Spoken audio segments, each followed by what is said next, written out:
Yo, ako nga pala si Rico Pugi, isang artist. Ngayon, drawing ko yung isang membro ng BTS.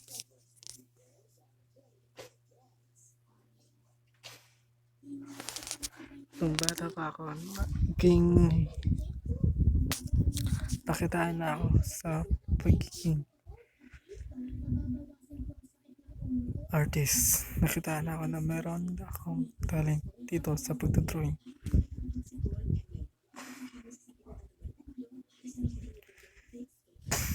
Pero hindi ko naman yung masyadong pinapansin.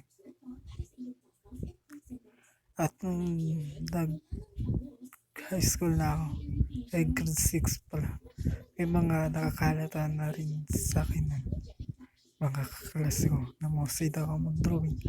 Ganun. At nung tungtong na ako ng high school, dun, may isang guro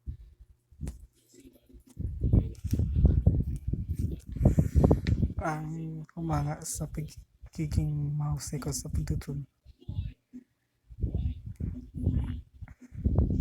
Sabi niya nga, first time niya makakita ng ganun kaastig na drawing.